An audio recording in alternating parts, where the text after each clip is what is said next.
Muri yeZimbabwe ndadzoka nema-updates manyama sekuvimbisa kwendaita kuti ndichava ndichikuudzai zvinhu zvese zvinenge zvaitika kukoti. Tichangosangana kudai so kana uchiziva kuti iwewe unokwanisa kusumudza ZANU-PF nenzeve mudenga kudai so wobva wairovera pasi kuite bwa.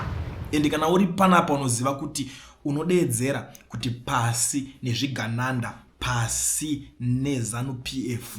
Tanga nekulike this video right now kuitira kuti ZANU-PF yacho iboikani ibroke right. Nyaya iri panapa yakamira kadai so kukoti judgment ya postponedwa zvikanzi judgment tichakupai musi wa 12 June.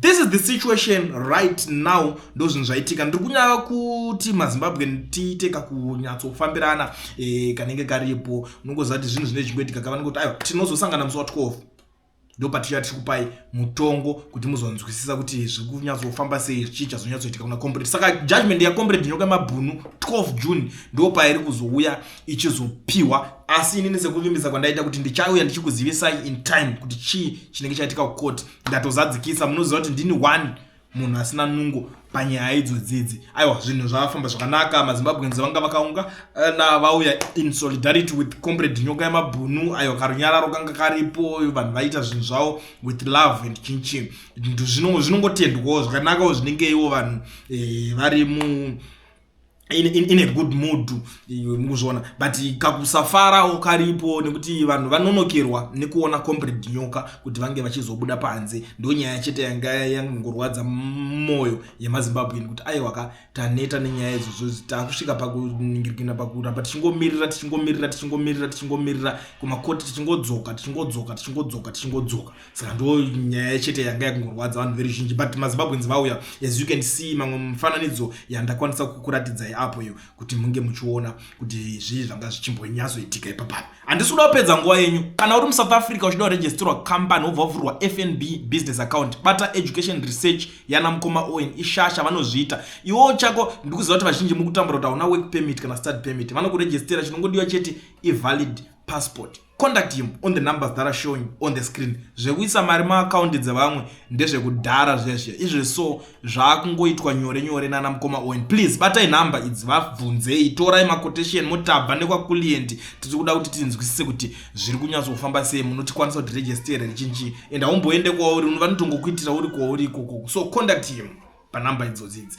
Ndisingapedze nguva yenyu ndiri kudzoka nyaya yeNyoka ndichazonyatsoipedzisa da kunyatsokuexplainerai zvaitika mukati mukoti apa ndichiri kunyatsoprocessa nyaya dzacho dziri kumbouya tinombotry kuda kunzwisisa kuti malawyer zvazvifamba sei. Saka tinombotry kufonderana futi nemalawyer kuti vakwanise kunge vachiti explainera kuti zvanyatsofamba sei. So I will try to call them panapa munyatsozvinzwira mega. Asi kana vakasapikawo macalls tongoti aiwa tinyatsai kuexplaina zvaitika tova tazongoexplaina tega. Saka izvozvo ndondowari mazimba tikudzifambira nyaya dzacho. Munoziva kuti ndanungo ndakatogara ndiri mustudio kudai so ndinge ndichitoita kuremerwa nenyaya, kuremerwa neinformation. So garai muri mudhuze. Zvamanje sarai muchimbofanoteerera zvekutaurwa nemumwe wenyu mozondiudzawo kuti muri kuionawo sei nyaya yari kutaura iyoyi.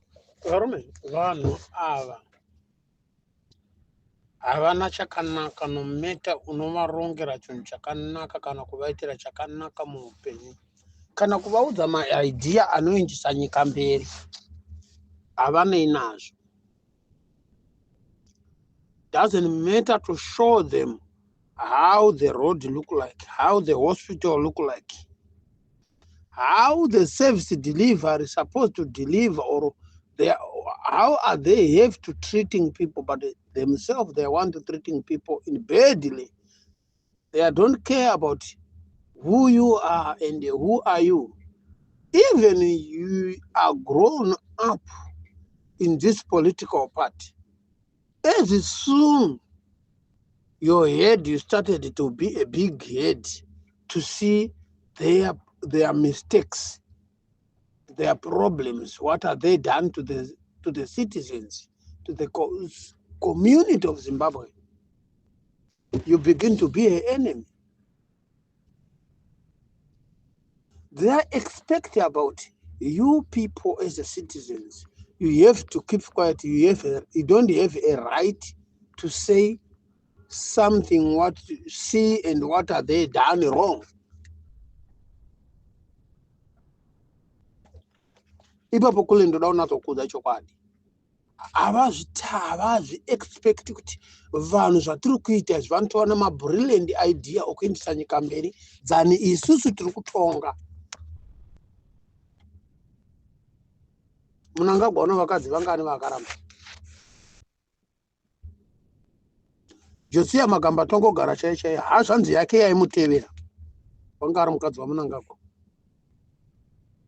akaita seyakapisirwa mumba nani naMnangagwa nemasiya iwo ndoku department kwaanga ari. Saka zvokuti unoti this old men, they have a brilliant mind for the what you fucking call the knowledge and how to they are very intelligent. If he was very intelligent, the Zimbabwean country is supposed to be far, and the Zimbabwean citizens, they are supposed to be a better people. They have a respect to some another neighboring countries and some of the nation. Look, munama kilometers mangani kubva muZimbabwe kuenda kuUkraine. I blame wakuti Putin akafanana na president weZimbabwe. How many kilometers and how many miles you can drive? You can fly with an aeroplane to Ukraine. Very far. But it's not Africa, it's in Europe. Wavakuzikanwa mabasa auipi nevanhu vari kuEurope vasingararami newe.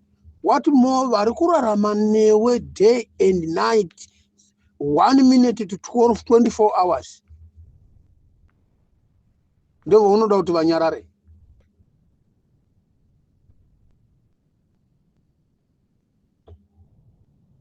This corruption and these things, what are they do to Zimbabwean citizens?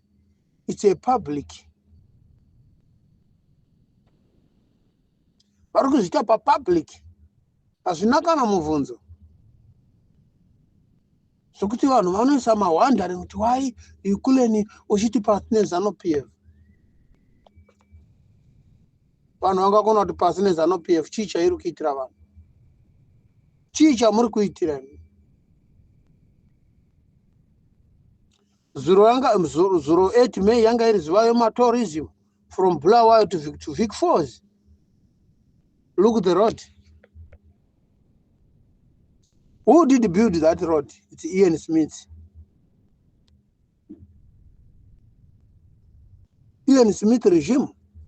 White minority regime. You was building that road. And the people, they are not drive through at the middle of the road because the road have a lot of dams. It's not a pothole. It's not a pothole. Road ya Kongo wakaisa yokuleni. I see my pothole. It's fucked up. Saka zvituta zvavari kutora ivo vanhu kuti vanotora vanhu kuita zvituta kuti Zimbabwe yanaka papi. Kupi kwakanakira Zimbabwe? Where? Nonsense.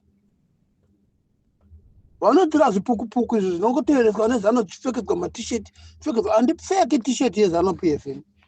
Chero Mwangara akaburuka sei anambopfeka tisheti yeZANU-PF. I am almost 50 years. I never wearing a fucking ZANU-PF t-shirt. I don't fucking crazy.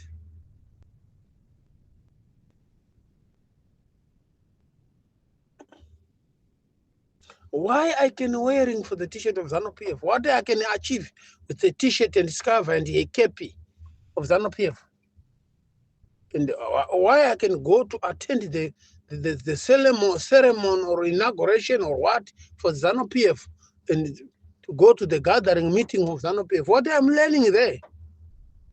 What I'm going to learn?